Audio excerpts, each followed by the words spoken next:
حکم استحباب کا ہے کہ نماز کے بعد کسی علمی مجلس میں بیٹھ جانا.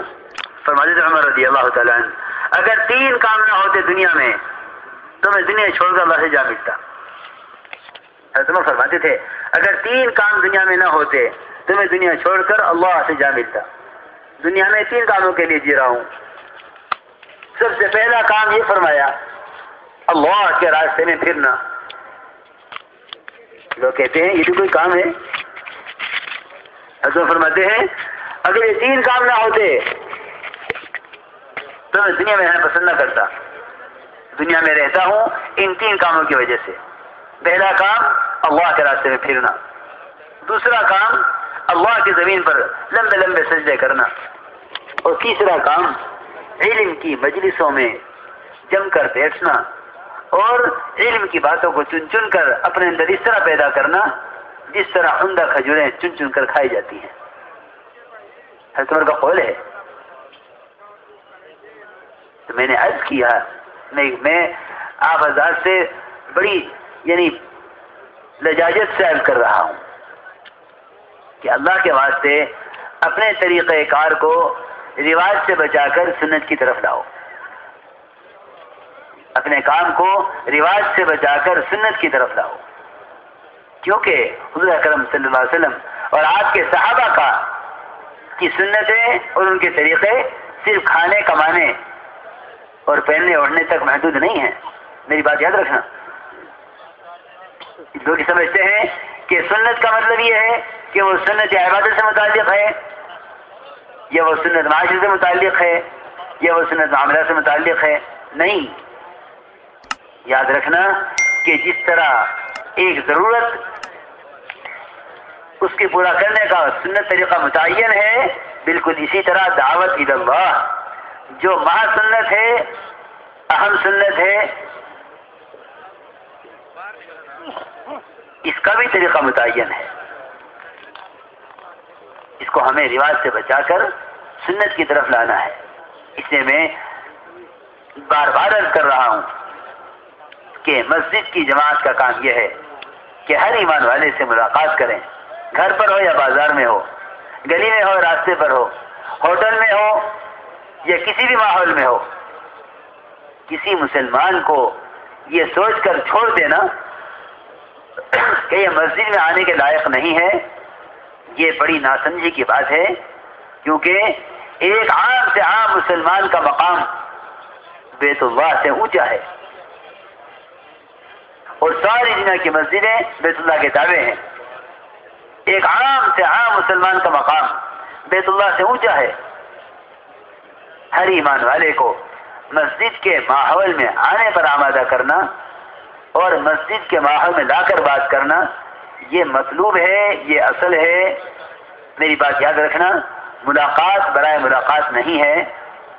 ملاقات تو اللہ کی طرف لانے کے لیے اور تربیت کے ماحول تک پہنچانے کے لیے ہے.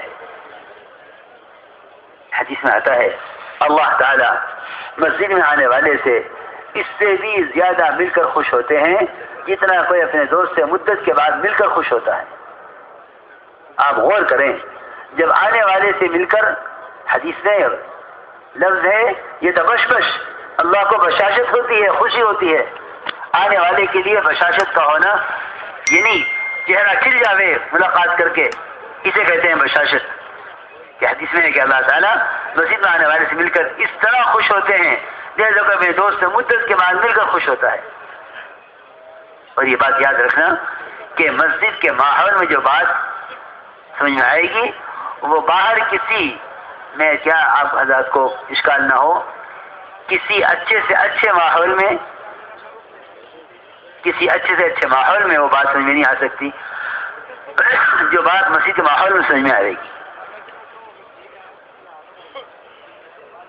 طفیل بن عمرو دوسی رضی اللہ عنہ ایک صحابی ہیں. میں بتاتا ہوں کہ آپ کی دعوت کا اثر کیوں تھا. جب یہ آئے مکہ مکرمہ, اہل مکہ نے کہا طفیل نہ محمد صلی اللہ علیہ وسلم کی بات سننا نہ ان سے بات کرنا, جو ان کی بات سنتا ہے ان کا ہو جاتا ہے. نہ ان سے بات کرنا نہ ان کی بات سننا. فرماتے طفیل ابن عمرو دوسی رضی اللہ عنہ کہ میں نے اپنے کان روئی سے بند کر لیے کہ میں آپ کی بات سننا نہیں چاہتا. کان بند کر لیے، میں آپ کی بات سننا نہیں چاہتا تھا. فرماتے ہیں کہ میں کانوں کو بند کر کے مسجد حرام میں داخل ہوا. حضور اکرم صلی اللہ علیہ وسلم کعبے کے پاس نماز پڑھ رہے تھے.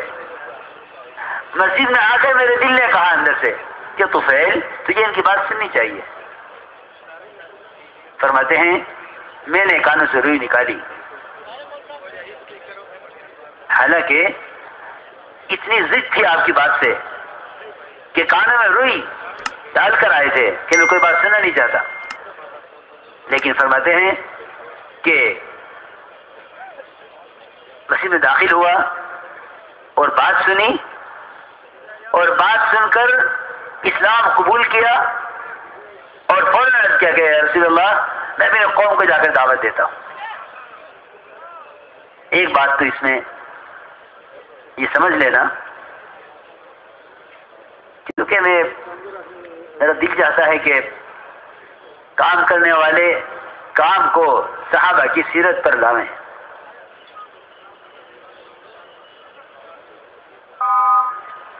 حضور اکرم صلی اللہ علیہ وسلم کے پاس وقت ثقیف آیا اور یہ عرض کیا کہ اسلام قبول کرتے ہیں لیکن نماز نہیں پڑھیں گے، زکوٰۃ نہیں دیں گے، جہاد نہیں کریں گے، اور 3 سال تک ہمارا بت وہ ابھی باقی رہے گا، ہم اس کو نہیں توڑیں گے. آپ نے فرمایا کہ نماز تو پڑھنی پڑے گی، نماز کے بغیر اسلام نہیں ہے. نماز کے بغیر اسلام نہیں ہے. نماز تو پڑھنی پڑے گی، نماز کے بغیر اسلام نہیں ہے. تمہارا بت وہ ہم توڑوائیں گے، لیکن آپ نے ان کو مسجد میں رکھا اور یہ فرمایا صحابہ کرام سے کہ میں نے ان کو مسجد میں اس لیے رکھا ہے تاکہ اعمال مسجد ان کے دلوں کو اسلام کے لیے نرم کر دیں. ایک حال واقعہ نہیں ہے یہ. دیکھو میرے عزیزوں، اس کام کا طریقہ محنت حیات الصحابہ